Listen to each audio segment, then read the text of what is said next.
দুঃখের সাথে বলতে হয়, স্বাধীনতার ৭৮ বছর হতে চলল, এই ওয়াকফ সম্পদের কয়েক লক্ষ কোটি টাকা কম বেশি সব গভর্নমেন্টই হালকা হালকা পাতলা পাতলা করে সব খেয়ে খেয়ে শেষ করে দিচ্ছে। আজকে 2024 ওয়াকফ সংশোধনের নামে কেন্দ্র সরকার একটা কালা কানুন করতে চলেছে। তার ইরাদা হলো এই টোটাল সম্পদকে সে নিজে দখল করবে, আত্মসাৎ করবে, মসজিদগুলোকে নিশানা মিটিয়ে দেবে, মাদ্রাসাকে মিটিয়ে দেবে, মুসলমানদের কবরস্থানকে মিটিয়ে দেবে এবং এই সম্পদের কয়েক লক্ষ কোটি টাকা সম্পদ তারা দখল করবে। আমি জানতে চাইছি প্রত্যেকটা ইমানদারকে, নবী প্রেমিক, আল্লাহ প্রেমিককে, আমাদের জানের থেকে বেশি পিয়ারা আল্লাহ ও রসুল, আমাদের জানের থেকে বেশি পিয়ারা মসজিদ মাদ্রাসা দিন। আমাদের যদি দিনের এই সম্পদকে কেন্দ্র সরকার তার এই চক্রান্ত থেকে যদি ফিরে না যায়, অব্যাহত যদি না নেয়, আমরা কেন্দ্র সরকারের বিরুদ্ধে মসজিদের জন্য, মাদ্রাসার জন্য, কবরস্থানের জন্য, খানকার জন্য, এক কথায় ওয়াকফের জন্য, আল্লাহর রাহে দান করা সম্পদকে বাঁচাবার জন্য প্রয়োজন হলে বুলেটের গুলির সামনে দাঁড়িয়ে নিজেদের জান দিয়ে আল্লাহর ঘরের জন্য লড়াই করা করতে পারবেন? হাত তুলে দেখান, বলুন নারায়ে তাকবীর। এ হাত মিথ্যা নয় তো? এ হাত মিথ্যা নয় তো? হাত নামান। একটু হলেও কিন্তু কেন্দ্র সরকার পিছিয়েছে, আইন করার চেষ্টা করছে, কিন্তু আইন এখনো করেনি। শুনছেন তো? তাহলে আমাদেরকে আন্দোলন আরো জোরালো করা দরকার আছে না নাই? হ্যাঁ, এই আন্দোলনের দরকার আছে। অনেকে করছে, আমি সাপোর্টে আছি, ঠিক না বেটি? আমিও করেছি না করিনি, এখনো চলছে। আমার সামনে আরো প্রোগ্রাম আছে। আপনাদের ঘরে যদি ডাকি কোনো জায়গার প্রোগ্রামে, সেটা কলিকাতাতেও হতে পারে, যেতে রাজি আছেন? হাত তুলে দেখান, ধোকা দেবেন না তো? যদি কবার যাবেন? হাত নামান। কবার যাবেন? যতক্ষণ না কেন্দ্র সরকার এই ওয়াকফ বিলকে বাতিল করছে, তার চক্রান্ত থেকে সে পিছিয়ে না যাচ্ছে। একবার নয়, প্রয়োজন হলে 100 বার, প্রয়োজন হলে দিল্লিতেও যেতে রাজি আছি। হাত তুলে দেখান, জোরে বলুন রাজি আছে। তবে দিল্লি যেদিন যাব, পুরো ভারতের লোক আসবে, আমরা এখনো সব জায়গা থেকে আসবে। সব রাজ্যে এরকম আছে না নয়? হকবাদী সব এক জায়গায় হয়ে যাব। সেদিন কিন্তু শুধু ওয়াকফ বাঁচাবো না, দেশটাকে বাঁচাবার জন্য জালিমকে নামিয়েই ফিরব। কথা মাথায় ঢুকছে না? ঢোকে নে? ইমানদারের পাওয়ার কতটা তুমি জানো না এখনো। কিন্তু আমি জানতে চাইছি, এখন যদি আমরা এখান থেকে বারবার আওয়াজ তুলি, এই আওয়াজের ইফেক্ট আছে না নাই? কৃষকদের বিরুদ্ধে কালা কানুন তৈরি করছিল কেন্দ্র সরকার, কৃষক বন্ধুরা এক হয়ে আন্দোলন করেছিল, দেখেছিলেন? দেখেছিলেন? হরিয়ানা থেকে, পাঞ্জাব থেকে, বিভিন্ন দেশের রাজ্য থেকে গিয়ে কৃষক বন্ধুরা রাস্তায় নেমেছিল, তাদেরকে রুখার জন্য হাজারো চেষ্টা করেছিল, কিন্তু কৃষক বন্ধুরা তারা মাসকে মাস রাস্তাতেই খেয়েছে, রাস্তাতেই থেকেছে। যদি আমাদেরও প্রয়োজন হয়, মাসকে মাস কলিকাতায় থাকবো, কলিকাতায় খাবো, এই আন্দোলনও যদি করতে হয়, তাতেও কারা কারা যেতে রাজি আছেন? হাত তুলে দেখান, বলুন নারায়ে তাকবীর। এ হাত সত্য তো নাকি ভাইয়ের আমার? আরে বকরা গেলেই তো কামাল হয়ে যাবে, মায়েদেরও লাগবে না, বোনেদেরও লাগবে না, মুরব্বীদেরও লাগবে না, আমরাই ঠিক আছে। আপনারা শুধু দোয়া করবেন। দোয়াই তো মেন জিনিস, ঠিক না বেটি? দোয়াই সবচেয়ে বড় জিনিস। আমার চাকা ঘুরছে দোয়াতে, জানো তোমরা?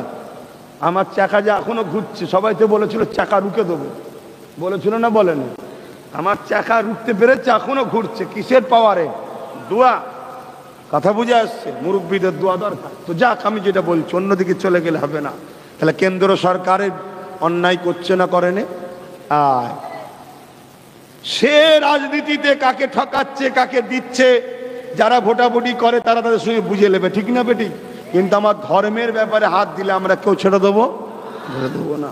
কিন্তু আমি জানতে চাইছি এখানে আর একটা কথা, আন্দোলন তো হবে, কিন্তু কিছু কিছু আন্দোলন যেন একটু অন্যরকম লাগছে না? একটু মুনাফেক মতো লাগছে না? এই কথা আমার বুঝছেন না, বোঝেন না? যদি বলেন কেন, আচ্ছা ওয়াকাফ কি শুধু কেন্দ্র সরকার নিচ্ছে না রাজ্য সরকারও ওয়াকাফ নিয়েছে? একটু আওয়াজ দেবেন। এই পাশে পীর আব্বাস আলী গোরাচাঁদ হুজুরের 900 বিঘে জায়গা, ওই 900 বিঘে জায়গা পাওয়া দরকার আছে না নাই? মাত্র 3 বিঘে আছে, 3 বিঘেও নয়, 92 শতক, আমি রাউন্ড ফিগারে বলছি 3 বিঘে, তাহলে 897 বিঘে হুজুরের সম্পদকে ফিরিয়ে পাওয়ার দরকার আছে না নাই? কেন্দ্র সরকার তো এখন আইন করেনি, করতে চাইছে, কিন্তু আইন করার কেন করতে চাইছে? সবটা ঝাড়বে বলে, কিন্তু তার আগে তো উচিত রাজ্যকে এই জায়গাগুলো ফিরিয়ে নেটেতে ওই নামগুলো তুলে দেওয়া, ঠিক না বেটি? কিন্তু এই জায়গায় গাফলুতি কেন? কেন গাফলুতি? এজন্যে গাফলুতি, এখানে যারা দখল করে আছে সব সরকারেরই লোক, শুনছেন তো নাকি? কিন্তু আমি এরপরও বলতে চাই, আপনি তো বলেছিলেন ওয়াকাফ উদ্ধার করে দেবো, ভুলে গেছেন নাকি? আজ আবার বলছি ওয়াকাফ গুলো উদ্ধারের দরকার আছে না নাই? কিন্তু এর থেকেও মারাত্মক একটা মেসেজ আপনাদেরকে দিতে চলেছি। কেন্দ্র সরকার মসজিদকে নির্মূল করছে, মাদ্রাসাকে নির্মূল করতে চাইছে, অনেক জায়গায় মাদ্রাসা মসজিদ ভেঙে দিচ্ছে, কবরস্থান দখল করছে, আমাদের হৃদয়ে ছুরি মারছে। এই ইমানের সারা আমাদেরকে দিয়ে এর বিরুদ্ধে প্রতিবাদ করতে হবে। একে ঘৃণা করি আমরা, একে সাপোর্ট করি না আমরা, কেন সে ইসলামের বিরুদ্ধে কাজ করছে।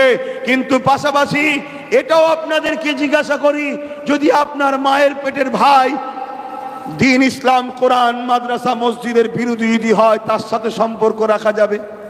কথা বলুন। আপনার গ্রামের কেউ যদি একজন নামাজি হয়, কোরআন ইসলামের বিরুদ্ধে বলে, তার বিরুদ্ধে আন্দোলনের দরকার আছে না নাই? যদি আপনার রাজ্যের কোনো ক্ষমতাশালী ব্যক্তি সে যদি মসজিদ মাদ্রাসার দুশ্মন হয়, তার বিরুদ্ধে লড়াইয়ের সংগ্রামের দরকার আছে না নাই? তাহলে বন্ধু শুনুন, আমার রাজ্য সরকার মাদ্রাসা থেকে কোরআনকে তুলে দিয়েছে, খবর আছে তোমাদের কাছে? জোরে বলো। তাহলে রাজ্য সরকার কোরআনের পক্ষে না দুশ্মন? সে মানে না, আলাদা কথা, দুশ্মনী করছে কেন? আমার কোরআনকে আমার মাদ্রাসা থেকে তুলছে কেন? তাহলে কেন্দ্র সরকার একা ইসলামের দুশ্মন না রাজ্য সরকারও দুশ্মন? কথা বলছেন না কেন? জোরে জোরে বলুন। যদি আপনি মুমিন হন, কেন্দ্র সরকারের ইসলামের বিরোধী কর্মকাণ্ডের বিরুদ্ধে আপনি যেমন লড়াই করছেন করুন, পাশাপাশি রাজ্য সরকারও ইসলাম বিরোধী যে ষড়যন্ত্র করেছে এর বিরুদ্ধেও আপনাকে কথা বলতে হবে, ঠিক না বেটি? এ যুবক, বুকে হাত দিয়ে বলো, কোরআন আগে না বাপ মা আগে? জোরে বলো, কোরআন কার কার কাছে আগে? হাত তুলে দেখো। যে কোরআন যদি আগে হয় হাত নামাও। তাহলে রাজ্য সরকার কোরআনকে মিটাবার যে প্ল্যান নিয়েছে, এই রাজ্য সরকারকেও এর বিরুদ্ধে আন্দোলনের দরকার আছে না নাই? তাই এখান থেকে যেমন কেন্দ্র সরকারকে বলছি, আইন করা ষড়যন্ত্র যে করছো ওটা থেকে অব্যাহত হও, ঠিক তেমনি রাজ্য সরকারকেও বলে দিচ্ছি, আপনি রাজনীতি করছেন করুন, আমার কোরআনকে নিয়ে মিটাবার স্বপ্ন দেখবেন না, খোদা আপনাকে মিটিয়ে দেবে। হ্যাঁ, ঠিক না বেঠিক? আজ যে সকল মুসলমানরা মনে করো বিজেপির হাত থেকে রাজ্য সরকারের কাছে যেতে হবে বাঁচতে গেলে, ওই সকল মুনাফেক গাদ্দার মুসলমানদের জানাই, সময় থাকতে থাকতে কলেমায় রদ্দ কবুর পরে তওবা করে মুসলমান নতুন করে হও। আল্লাহ ছাড়া দ্বিতীয় কারোর উপরে ভরসা যে করে তার মধ্যে ঈমান থাকে না। শুনছেন না শোনেন না? এরপরেও বলছি, তোমাদের যদি মনে হয় কেন্দ্র সরকার, তোমাদের যদি মনে হয় রাজ্য সরকারকে আমাদের পছন্দ, তাহলে তোমরা তোমাদের রাজ্য সরকারকে বুঝাও। তুমি যদি মুসলমান হও, বুঝাও যে আপনি রাজনীতি করছেন করুন, আমার কোরআন নিয়ে বিরোধী করবেন না। কি বুঝানো দরকার আছে না নাই? তাহলে তুমি তোমার সরকার নিয়ে থাকবে, আব্বাস সিদ্দিকীর কিছু বলার থাকবে না। তোমার সরকার কোরআনের বিরোধী করবে, তুমি তাকে বুঝানো ছেড়ে দিয়ে তার পক্ষে যদি সাপোর্ট করো, শুনে রেখে দাও তুমি মুনাফিক, কাফের কাফের কাফের। তুমি হতে পারো পীর সাহেব, পীরজাদা, মুফতি, মৌলানা, কোরআনের দুশ্মনকে সাপোর্ট করো, কোরআনের দুশ্মনের সহযোগিতা করো, কোরআনের দুশ্মনের পাশে দাঁড়াও, তাহলে কাফের হবে, অন্য কিছু হবে না। তাই সতর্ক করছি, বুঝাও। এরা যদি সত্যি তোমাকে ভালোবাসে তাহলে তোমার কথা শুনে কোরআনকে রেখে দেবে, ঠিক না বেটি? যে দরকার নেই, আমার দলের লোকেরাও তো চাইছে নাকি, তাহলে তোমার একটা কোরআনের খেদমতের কাজ হবে, ঠিক না বেটি? তাহলে তোমার যদি কোরআন থাকে মাদ্রাসায়, আমার বিরোধী করার জায়গা থাকবে? এই কথা বলেন, এই কথা বলেন, বিরোধী করার জায়গা থাকবে? তাহলে বলুন, এরপরও যদি কেউ মুনাফিক কোরআনের বিরুদ্ধে সে লেগে থাকবে আর তার পক্ষে থাকবে, তাহলে তার জানাজা পড়া যাবে? কেন? সে কাফের, কাফের জানাজা পড়া যায় না। ইমাম সাহেব, মুফতি সাহেব, পীর সাহেব, পীরজাদা সাহেব, সবাইকে বলে যাচ্ছি, ভালো মানুষকে লাগতেই পারে। যতদিন সে কোরআনের দুশ্মন ছিল না, ভালোবেসেছিলে আলাদা কথা, তোমার পছন্দ তোমার কাছে, আমার পছন্দ আমার কাছে, ঠিক না বেঠিক? কিন্তু আজ যখন এ কোরআনকে মিটাতে চাইছে, যেমন কেন্দ্রকে আমরা ঘৃণা করি, সাপোর্ট করি না, কেন সে ইসলামের দুশ্মন, তেমন এ যদি পরিবর্তন না হয়, এর বিরুদ্ধে সববার মুখ খোলা দরকার আছে না নাই? বড় বড় মিছিল হচ্ছে, বড় বড় মিছিল হচ্ছে, বড় বড় প্রোগ্রাম হচ্ছে কেন্দ্রের বিরুদ্ধে, অথচ মাদ্রাসাকে মিটিয়ে দিচ্ছে, কথা বলছেন না কেন? তাহলে জানতে হবে এরা মুনাফিক, ওর বিরোধী করে লোকগুলোকে বুঝিয়ে এর কোলে তুলছে, আর এমনভাবে ভয় দেখাচ্ছে যে বিজেপির কেন্দ্রের হাত থেকে বাঁচতে গেলে এর কোলে উঠতে হবে। আর এই সুযোগে আস্তে আস্তে আস্তে আস্তে সবার লক্ষ্য তো একজনেরই এজেন্ডা বাস্তবায়ন করা, যাদের লক্ষ্য ইসলামকে মুছে দেবো ভারত থেকে। কাদের লক্ষ্য এটা জানেন না? সবার একই লক্ষ্য। ও ডাইরেক্ট করছে যে সবাই ভয় দেখে এর কোলে উঠছে, ইনি ভেতরে ভেতরে মুছছে। তা এতদিন ইনি করেনে, তোমরা নাই ভালোবেসেছিলে আলাদা কথা, আজ যখন মাদ্রাসা থেকে কোরআন তুলে দিচ্ছে, এরপরও কোনো আলেম, ওলামা, ইমাম, মুফতি, বক্তার ইনার পক্ষে থাকা যাবে? আমি সবাইকে জিজ্ঞেস করেছি, আওয়াজটা ঠিক হচ্ছে না, সবাইকে এরপরও যদি কেউ থাকে আমার সমালোচনা করে, জানবেন ও মুনাফিক, ওর জানাজা পড়া যাবে না।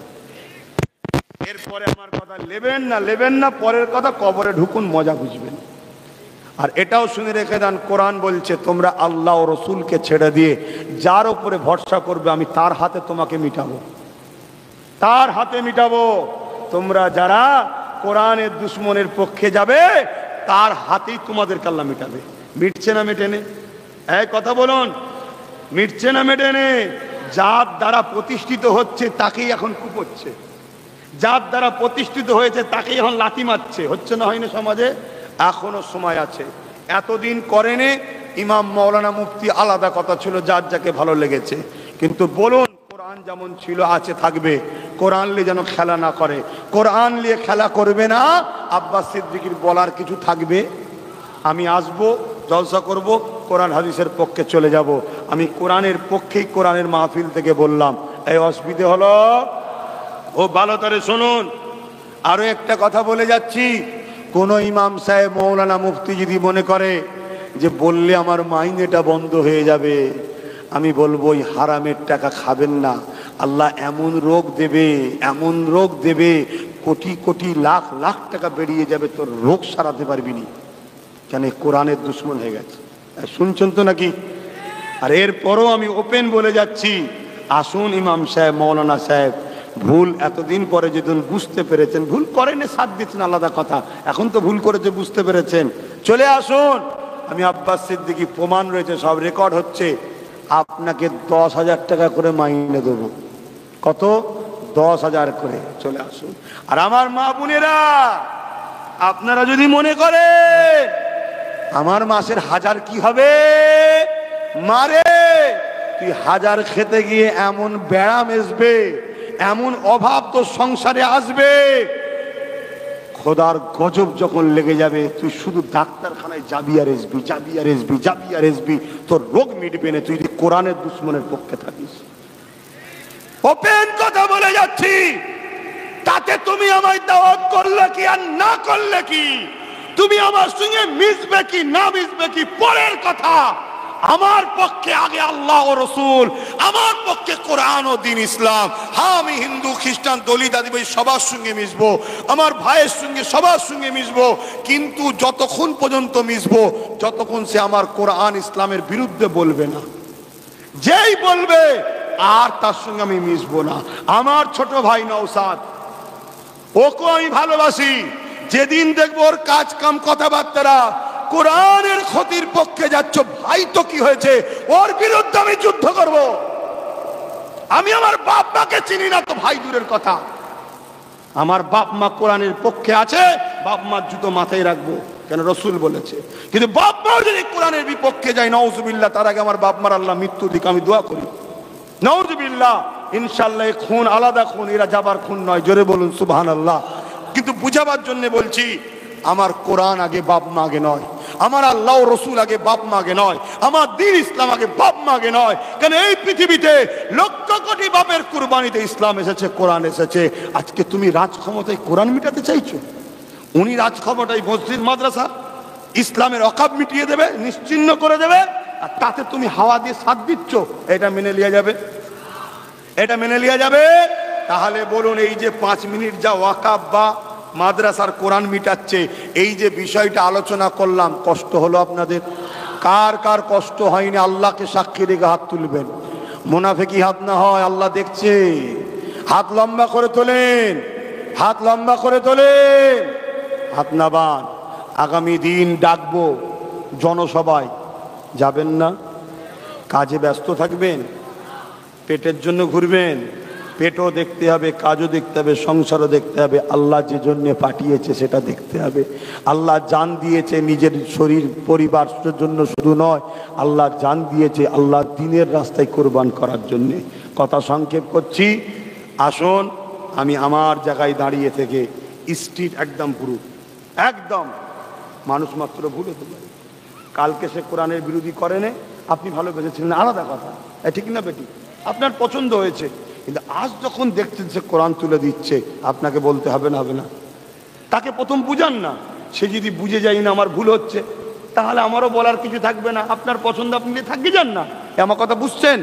কিন্তু আপনার কথা শুয়ে শুনবে না, এরপর আপনি বিহায়ার মতো কাফেরের মতো তার সাথে মিশকে যান, আমরা মেনে নিতে পারবো না। কেন? আমাদের ঘরে মর্ত্যের ভবে আল্লাহর ভয় হৃদয়ে আছে, ঘাবড়াবার কিছু নেই। যত বড়ই ক্ষমতা হোক, সিনার পাওয়ারের কাছে সবাই মিটে যাবে, জোরে বলুন সুবহানাল্লাহ। কিন্তু অপেক্ষা আল্লাহ সঠিক টাইম জানে, ঠিক না বেটি? তোমার কথা শেষ, এখন দোয়া চাইব। কি বলছো? 5 জন হাজি সাহেব মিলে 5000 টাকা আল্লাহ কবুল করে, আল্লাহুম্মা আমিন। ইলিয়াস হরপাড়া, আব্বা আম্মা হায়াতের জন্য, সুস্থতার জন্য দোয়া আছে যে 5000 টাকা। 1000 টাকা আরো 22টা এসছে, 300 পার হয়েছে না হয়নি? বলুন, আমি যে বলেছিলাম যে হবে, আল্লাহ কবুল করেছে না করেনি?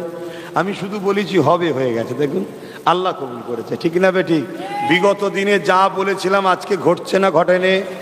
আজকে বলে যাচ্ছি, যদি আল্লাহ সাহায্য চান, ছোট হোক আর বড় হোক, ঘরের হোক আর বাইরের হোক, মাথায় রাখবেন সবার সাথে মিশবো। সবাই আমাদের আপন, মুসলিম হোক আর অমুসলিম হোক, সবার সাথে মিশবো ততক্ষণ পর্যন্ত যতক্ষণ সে আল্লাহ ও রসুলের বিরোধী করবে না। সে মানে না, তার ব্যাপার, কিন্তু তুই বিরোধী করছিস কেন? রাজ্য সরকার কোরআন মানবে না কি মানবে সেটা তার বিশ্বাস, তার কাছে, আমার দেখার দরকার নেই। কিন্তু তুমি ক্ষমতার জন্য বিরোধী করছো কেন? কেন্দ্র সরকার মসজিদ করবে না মন্দির করবে, সেটা তার পছন্দ, সে কোটি কোটি টাকা দিয়ে রাম মন্দির করেছে, তার ব্যাপার। কিন্তু আমার মাদ্রাসা মসজিদ ভাঙবি কেন? কথা ঠিক না বেটি? আমি কিছু জুলুম করছি? দিল্লিতে রেলের জন্য রাস্তা খুঁড়তে গিয়ে মাটির তলা থেকে কি বেরিয়েছে? হ্যাঁ, খোঁড়ো না, খোঁড়ো খোঁড়ো। আমার তো মনে হয় একটা প্রকল্প করা দরকার, খোঁড়ো ভারত খোঁড়ো, একটা প্রকল্প তৈরি করা দরকার, খোঁড়ো ভারত খোঁড়ো, পুরো ভারতকে খুঁড়ে ফেলো। হ্যাঁ, কি ধরেছি? সব কিচ্ছু নয়, এরা শুধু ধর্মে ধর্মে লাগাবার ধান্দা করছে। কেন? না লাগলে এদের জিতার চান্স নেই। এমনি তো এক আর হয়নি, 200 কটায় 400, তো 200 কটায় এসে জীব বেরিয়ে পড়েছে।